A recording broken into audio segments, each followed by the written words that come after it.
Si vous avez déjà entendu parler du SOPK, le syndrome des ovaires polykystiques, vous serez peut-être surpris d'apprendre que les experts du monde entier ont récemment proposé un nouveau nom, SOMP ou syndrome ovarien métabolique polyendocrinien. Le changement du nom a été annoncé dans un article récemment publié dans The Lancet, l'un des journaux scientifiques les plus prestigieux. Et il ne s'agit pas simplement d'un changement esthétique ou d'une nouvelle étiquette. Cette modification peut transformer la façon dont des millions de personnes sont diagnostiquées, traitées et comprises. Alors, pourquoi changer un nom utilisé depuis des décennies? J'ai posé mes questions au professeur adjoint de la faculté de médecine de l'Université Laval, au docteur Moreau Silva. Yes, it is by far the most prevalent endocrine disorder affecting women in the reproductive age. It's approximately 10 to 15% of women in reproductive age. So it's a huge, huge number. It also affects the well-being and sexual life of the women, mental health as well, cardiovascular health. So it's not only a reproductive disorder, but it affects all the systems. Autrement dit, il ne s'agit pas simplement d'un problème gynécologique. Cette condition affecte plusieurs systèmes dans l'ensemble de l'organisme. Elle peut entraîner une perte de cheveux, de l'acné, une pilosité excessive, de la dépression, de l'anxiété, les maux de tête, de l'hypertension artérielle et les complications cardiovasculaires, un diabète de type 2, l'obésité, les cycles menstruels irréguliers, l'infertilité et lorsqu'une grossesse survient, des complications comme le diabète gestationnel. Les symptômes de cette condition étant variés, comment le diagnostic est-il posé? Currently, the international guideline says that it should be identified two of these three cardinal features. So the first one, it is the absence of or menstrual irregularities. So if there is a what we call anovulation, so completely absence of ovulatory events, or when it's very poor ovulation, what we call oligoovulation. So the second one, which is actually the hallmark of the disease, it's called hyperandrogenism, meaning that most of these patients, they have a slightly higher androgen levels, such as testosterone, for example. And the third one is the presence of ovarian dysfunction. And this is the feature that has slightly changed how we assess it because it was classically known to be assessed using ultrasound. It still can be used with ultrasound diagnosis. However, we know that the access to a good technician, a good clinician who can read ultrasound is not, uniform and homogeneous around the world. And also the access to these machines, right? We live in Canada, but we cannot say that it's the same kind of access in other countries. But now we also know that many of these patients, they experience high secretion of anti-Müllerian hormone. And AMH, this hormone, it is highly produced in the ovaries. But in women with PMOS, this secretion is even higher. Therefore, they can have excess ovarian dysfunction looking at AMH levels. D'où vient le terme SOPK et pourquoi ce terme est inexact?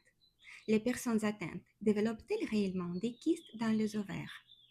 Yeah, so when we think about the name, it is polycystic ovary syndrome. So that was a name that was decided very early in the 1900s.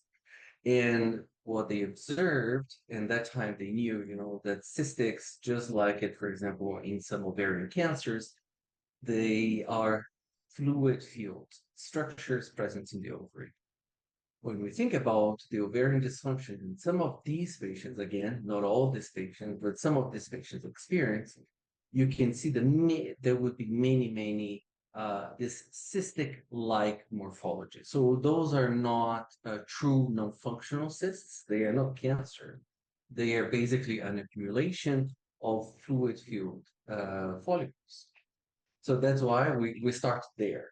Again, we have the cystic in the name of the disease, but it's not always true, most of the time, actually.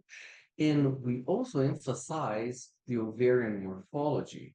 Although we know that PMOS it actually affects so many different systems, mainly the endocrine system. Therefore, it is the most prevalent endocrine disorder leading to female infertility.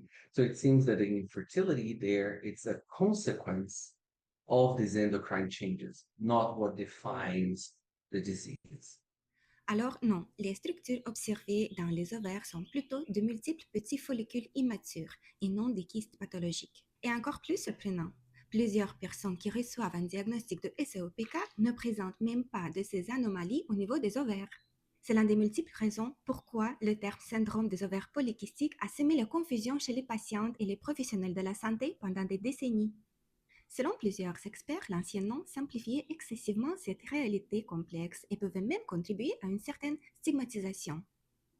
Pour certaines femmes, recevoir un diagnostic lié à la reproduction peut être difficile, particulièrement dans les contextes où la fertilité est fortement associée aux attentes sociales. À l'inverse, lorsque la fertilité n'est pas une préoccupation immédiate, certaines peuvent avoir l'impression que cette condition ne les concerne vraiment pas ou qu'elle ne nécessite pas une prise en charge particulière. Actually, patients, with the classical PCOS, they came to me and they said, "Well, I had a baby. I didn't have any problems with infertility, but my problem is that they have excessive acne. They have excessive growth hair." So you see, it was a mismatch with many patients. And En partie à cause de termes inexacts, plusieurs femmes se faisaient dire que leurs symptômes étaient simplement un problème de fertilité ou une question de poids. En moyenne, il fallait plus de 2 ans avant d'obtenir le bon diagnostic et plus de 70% des femmes disaient qu'au départ, leurs symptômes étaient minimisés ou attribués à autre chose. they go to the doctor and the doctor said, "Well, you have hyperandrogenism, your menses are irregular, but after the ultrasound, there's no cysts. So you should be fine." And actually, they go back home and they keep experiencing until years later when they have an appropriate diagnosis.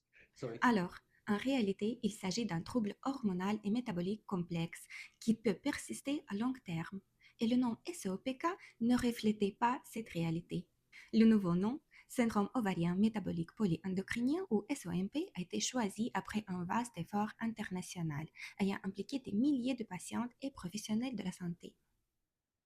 yeah, so I think it's like some people thought it was a kind of a mouthful, but I think it really represents the complexity that we have in the syndrome. The good thing is the S remains there. So it is a syndrome, not a single disease. It is a very complex scenario that what we have.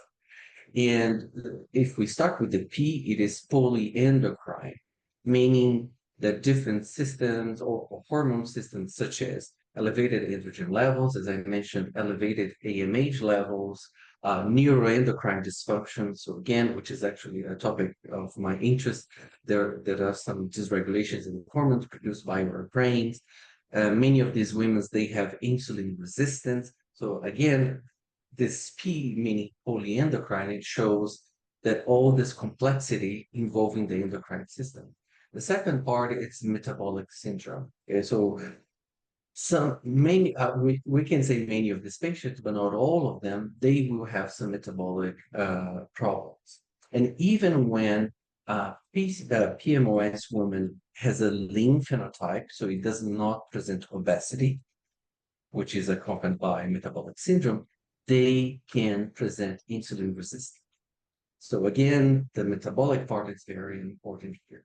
And they kept the ovarian aspect of the disease. So showing that it is still very important to have the involvement of ovarian in reproductive features for this syndrome.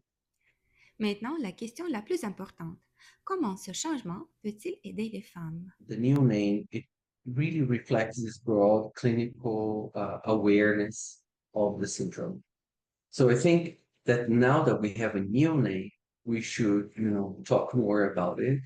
And many of these patients that they have PMOS, they feel alone. That is something that is very recurring. Many women, they do not have enough information. So I think the change of the name, it's actually very good for the patients, but also for the healthcare professionals that follow these patients. So I think this is a big, not only a big change, not only for the healthcare system, but the social aspect of the disease as well. Changer un nom peut sembler anodin, mais les mots façonnent notre compréhension. Les chercheurs espèrent que ce nouveau nom pourra apporter des changements importants. En aidant mieux comprendre cette condition, il pourrait réduire les préjugés, permettre un diagnostic plus rapide et favoriser des soins plus complets, qui prennent en compte toutes les réalités vécues par les personnes concernées. Il pense aussi qu'un nom plus précis pourrait renforcer les efforts de recherche et améliorer la façon dont cette condition est représentée dans les systèmes de santé et les politiques publiques. So it is till now a very neglected disease, not only for the healthcare system, but also for funding. When we look at funding that is dedicated for women's health is already lower, and for PMOs is even, lower. So I think that changing the name, and even, when we bring this attention to the metabolic dysfunction that these patients may experience, I think it brings attention with it. So other professionals, they can also look at the disease.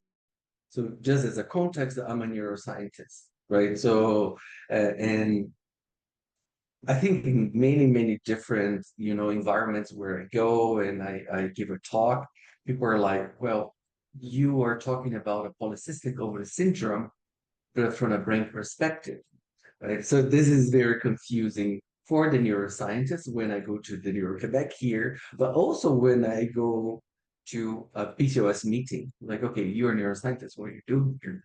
But actually, as the beginning of the new name says, it is a polyendocrine disease. And that is the focus, the main focus that I really like doing my research in, because we are looking at neuroendocrine dysfunction in PMOS. So I think the change of the name, it actually makes it even easier for me to justify why we want to bring funds for our type of research and why we care about these patients. Le Dr Silva est un jeune chercheur ayant une vaste expérience internationale. Membre de RQR, il s'intéresse aux mécanismes à l'origine du PMOS. Je lui ai demandé de nous en dire plus sur ses travaux. Yes, so we are really interested in how PMOS starts. So for a long, long time, and I can tell you this, since the disease was firstly described to the 2000s, always the focus was the ovary. Okay, and of course, some groups they already saw metabolic dysfunction in some of these patients. But the problem is, how does it start? So thinking about the etiology of the disease. And when I did my PhD training, my supervisor at that time, Rebecca Campbell, she really saw that some alterations in the brain they could be associated with the reproductive dysfunction in PMOS. But therefore, we had this question: okay, is the brain modified only at the moment of pubertal, transition when the girl actually experienced for the first time the symptoms? Or these changes, they were already present in the brain beforehand?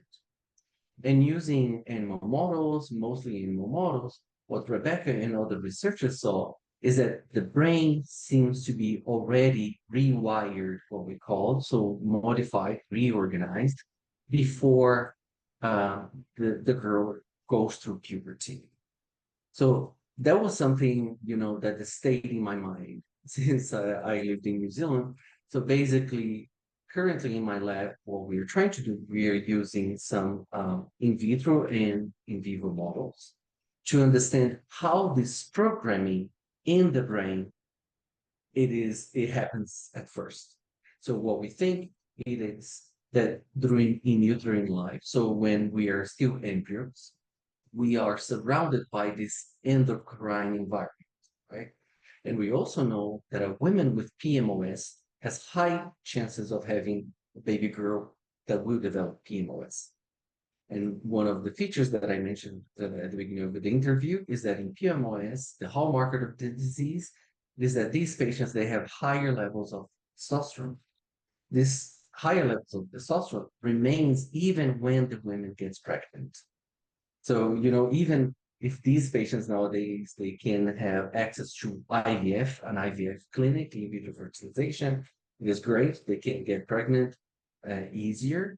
But again, the problem of higher testosterone remains and will affect the baby that she's generating. And we know that testosterone, such as other gonadotropin hormones, they easily access the brain of the baby.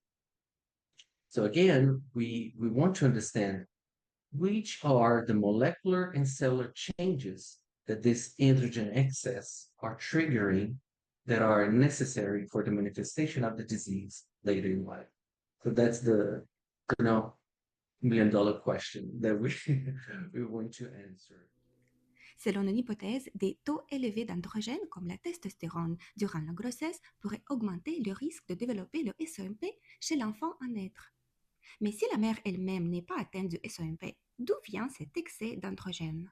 Pourrait-il être lié à des polluants présents dans l'environnement, aussi appelés perturbateurs endocriniens?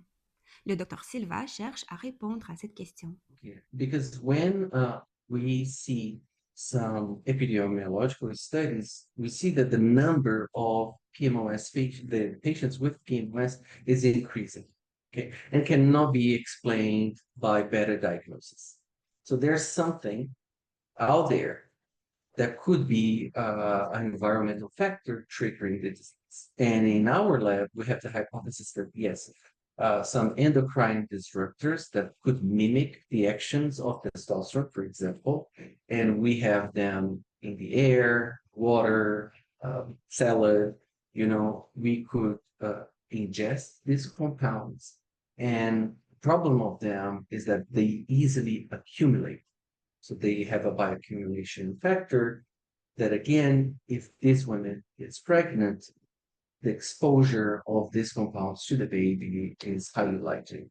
So that is another scenario that we are also exploring in the lab. Encore plus fascinant, le SOMP chez la mère peut avoir des effets sur l'enfant à naître même s'il s'agit d'un garçon. Il est possible que les taux élevés d'androgènes pendant la grossesse contribuent au développement de différents problèmes métaboliques chez l'enfant. It seems that even, when they start looking at the whole family, there are higher chances of a cousin to also have the disorder. So there's actually a very nice group in Quebec, in Montreal, that they track the kids, not only girls but also boys, and they see that the number of hospitalizations of kids that come from a PMOS mom, it is way higher than a healthy woman. So again, there might be that this androgenic in utero environment, it's it's not that only to trigger PMOS, but other disorders as well.